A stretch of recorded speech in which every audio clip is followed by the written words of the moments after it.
Heading into the season, I made numerous videos on players talking about how I think they could potentially have a breakout season, but now that we are about 3.5 weeks into the NHL season, I want to talk about 6 NHL players who are actually having a breakout season, and I know it is still very early and a lot of these guys could cool down, but every one of these players on this list are off to a very good start and could be well on their way to having the best year of their career so far. Starting the video off with Armia of the Montreal Canadiens. Now, heading into the year, Armia is definitely not somebody who was on my radar in terms of potentially having a breakout season, but so far this season he looks like a completely different player from years prior. Last year, the 2018-19 season, this was his first year in Montreal since being traded there from Winnipeg. 57 games played, 13 goals, and 10 assists for 23 points, and so far this year he has kind of blown that out of the water with 6 goals and 2 assists for 8 points in 9 games, almost a point per game, and yes, obviously he's not going to keep that up for the whole season.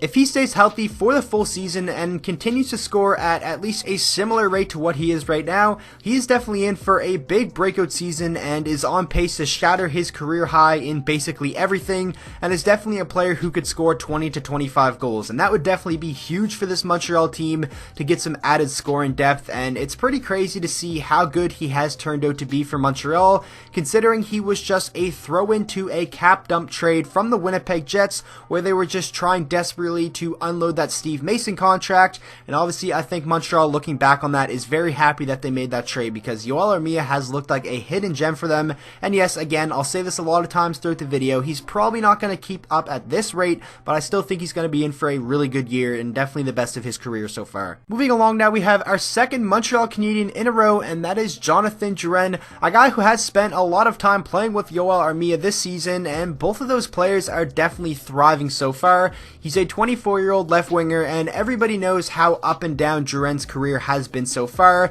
and all the backlash that he has gotten since being a member of the Montreal Canadiens, because after they traded away Mikhail Sergachev for him, everybody thought Jonathan Drouin, now in a new situation with a fresh start, was really going to break out and become that star player that he was once supposed to be when he was drafted 3rd overall by Tampa Bay, but wasn't really able to do that. Had a couple 50-plus point seasons, but other than that, wasn't really able to become a star. Last year, 18 goals, 35 assists for 53 points in 81 games. A decent year, but again, a lot of people are expecting a lot more from Jonathan Drouin just because of how much skill this guy actually has. And so far, through the first 11 games of the season, it has looked very promising. 5 goals and 5 assists for 10 points, almost up there at around a point per game for the first time in his career. And if he can even score like 65 to 70 points, that would definitely be a huge confidence boost for a guy who has never hit the 60-point mark just yet. And obviously everybody knows he has the talent to do that. It's just a matter of putting everything together, and I definitely think this could be the year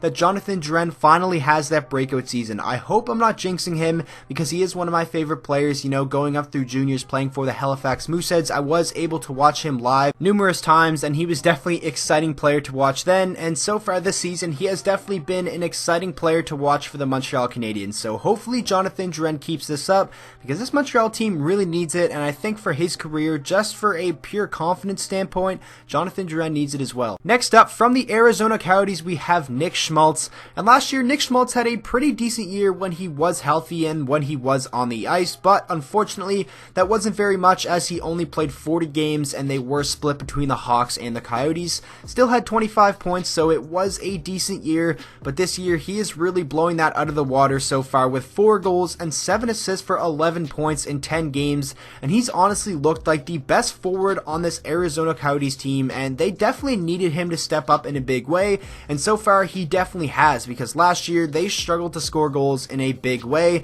and a big reason why is because Alex Galchenyuk wasn't healthy, and when he was on the ice he wasn't scoring at a really good rate. And same goes for Nick Schmaltz. He was playing really well when he was playing, but unfortunately his time with the Coyotes got cut short last year due to injury. But this year they have a healthy team. They have Phil Kessel, Clayton Keller playing well, and obviously Nick Schmaltz playing like their best player, and I definitely think he can keep up at this pace for the full season. Maybe not a point per game player, but I definitely think cracking the 70-point mark is in the cards for Nick Schmaltz. He's a super talented player, and he's only 23 years old, and I know the Arizona Coyotes organization does get a lot of flack for trading away Dylan Strome, who then had a breakout year with the Chicago Blackhawks, but they did still get a pretty good return in that trade in Nick Schmaltz. Schmaltz. And obviously you look at Brendan Perlini in Chicago, things aren't really working out between him and the organization, and he is most likely going to be on the move, and they're probably not going to get too much in return. So looking at it one for one, Schmaltz and Dylan Strome, I think this is honestly a trade that is going to benefit both teams in the long run.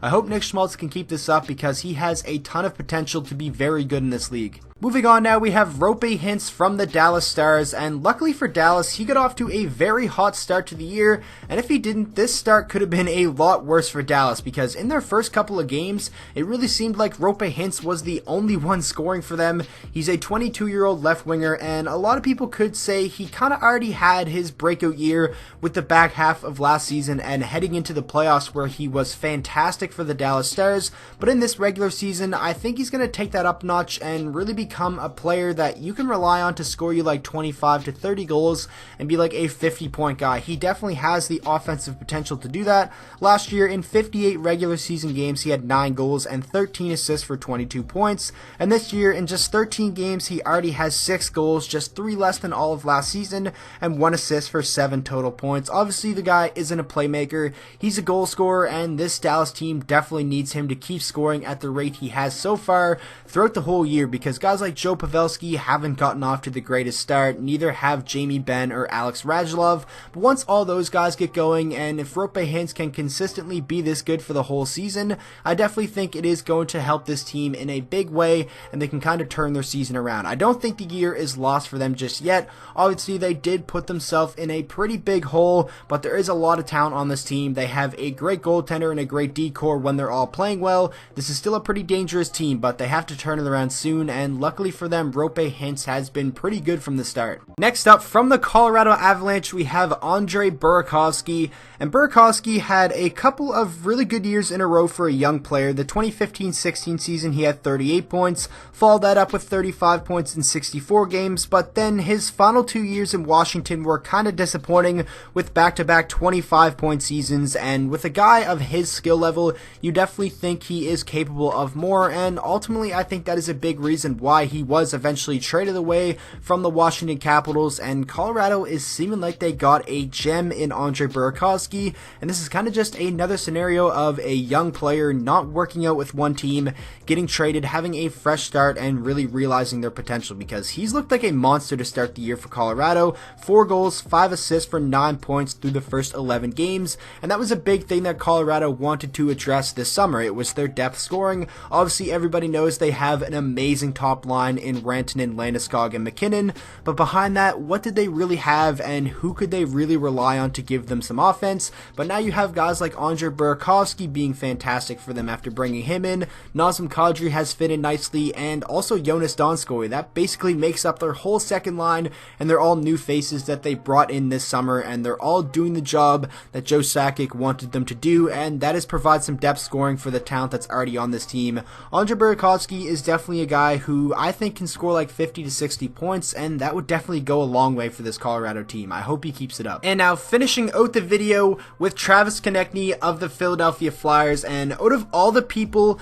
in this video that I've talked about, I think Travis Konecny could be in to have the biggest year out of all of them, because he has gotten off to a monster start, and obviously everybody knows the potential that he has. Last year was a pretty decent year for him, 49 points, but the year prior he had 47, so people kind of expected a bigger jump, and obviously this season he was an RFA, and Philadelphia, they put their trust in him and gave him a long-term contract worth an annual average of $5.5 million, and a lot of people were kind of skeptical about that, because what if Travis Konecny was kind of just always like a 45 to 50 point guy? That might be a little bit of an overpayment, but Travis Konecny has shown through the first 9 games of the season, he is worth well over $5.5 million if he continues to play like this. 9 games played, 5 goals, 7 assists for 12 points, 3 points over point per game, and again, he's not going to keep this up. He's not going to put up like a 100-point season, or at least I don't think he will. I still think he can definitely be like 75 to 80 point player, because he's super talented,